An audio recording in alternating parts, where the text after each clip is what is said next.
Man, the news cycle moves too fast for me to keep up. I've made a video 2 days ago and I'm already 2 days behind on the news. So first things first, as of April 16th, Nijisanji has announced that they are opening regular auditions. They're no longer auditioning in waves, they're just always gonna have auditions open. Which, at the rate people are leaving this fucking company, I am not entirely surprised. Nor do I think anyone is surprised by this. If you keep churning out talents, you gotta keep churning them in. And of course, the memes are absolutely rolling in, because with how many ridiculously terrible terminations and graduations there have been recently, it's not surprising people are joking that at this point, auditioning for Nijisanji is like making a deal with the devil. Now you can audition for Nijisanji at any time. After how the last 6 months have played out? No. After all that has happened with your company, you gotta be out of your mind. And the community is even creating threads and documents and twitlongers to explain in detail for anyone who does not know why you absolutely should not audition for Nijisanji. My deep condolences for whoever applied to this RGB company. At this point, after all we know about Nijisanji, if you apply, you are just more meat for the meat grinder. I could do this all day, but I think you get the idea. Now, for anyone who isn't aware, the past couple of days, VShojo has been releasing these absolute 5 out of 10 quality sketch comedy sections with live action actors.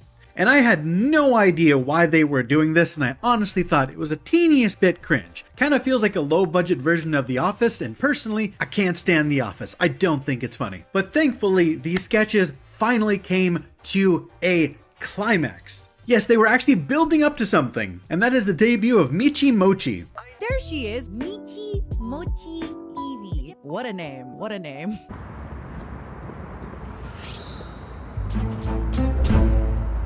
But hey, how good was Wing Wednesday this week?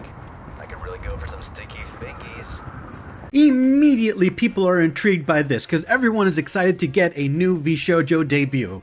People immediately got to speculating who this might be, and if you recognize that pin, you know that people are speculating that it's probably the talent who was formerly voicing Mika Melatika. Really praying it's her. Look at her. It's her. There's no other way. Meek Mel. Got it.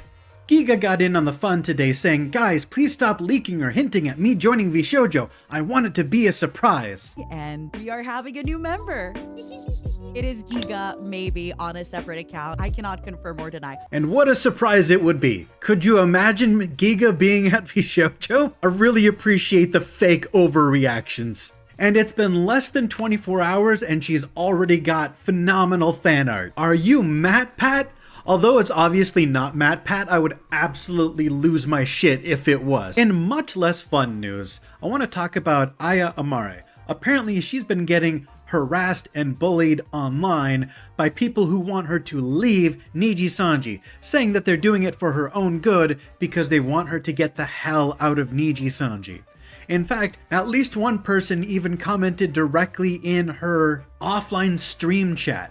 And she had this to say about that particular comment. It's also strange because some of these threats are coming from people who claim to care about me and that kind of thing. I don't think, it's weird because I once got the weirdest message, big air quotes on that, on Streamlabs offline because they don't have the balls to send it online. I got the strangest offline Streamlabs thing. It was like, I'm doing this for your own good. Do you know my can you, without fail, within the next 10 seconds, can you name my favorite color? You know, it's like, it's wild to me because these people don't even know who I am, but claim to want to do the best for me. You've never seen me before. What makes you think bullying me out of my job is gonna do? You don't even support me. You never did before. I want people to watch me because they like me so we can geek out about D&D for 3 hours. You know? So we can just goof around and be silly, play Minecraft for 6 hours straight, play Baldur's Gate for a reasonable 9 hours, you know?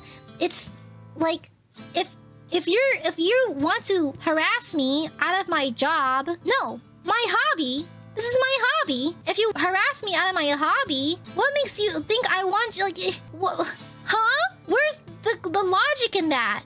You know? Do you think I want you? If you never supported me before, you don't even know my name. You don't even know who I am. You don't even know what my content is. What makes you think you're gonna suddenly start following me just to spite something else?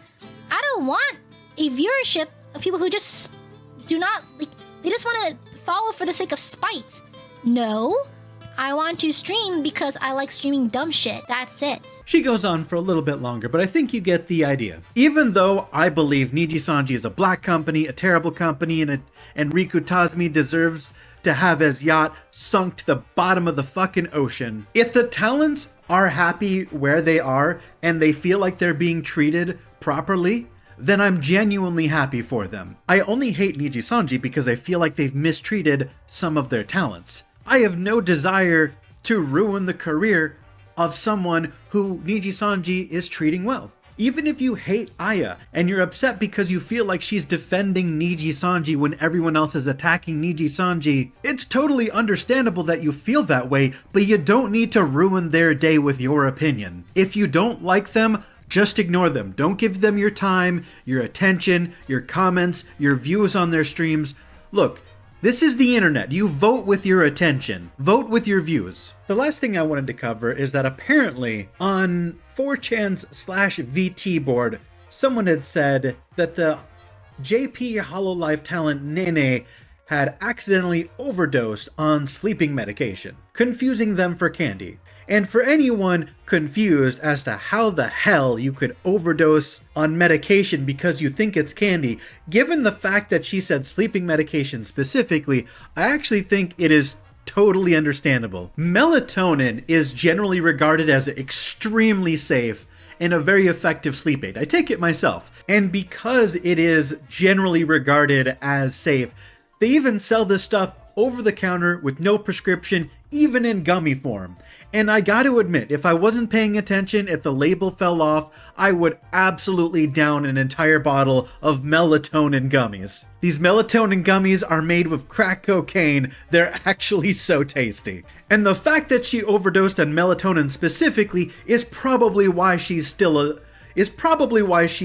alive. Because melatonin is generally very, very safe. I guarantee you, if she had swallowed an entire bottle of trazodone, this would be a much more sad story. Now, apparently it later came out that she did insist that she's fine and she recovered, and she's been ultimately relatively casual about it. And what that tells me is that she probably had hella side effects from that melatonin, but it wasn't life-threatening, which I imagine it wasn't. Now, of course, some fans are still genuinely concerned because swallowing a lot of sleeping pills is oftentimes a way to make an attempt on your life, because the idea is that if you overdose on sleeping pills, it won't be a painful way to go. You'll just drift off to sleep and not wake up. So while it is genuinely scary to hear someone mention something like that, judging by the tone and the nature of what's being talked about, I don't think it was intentional,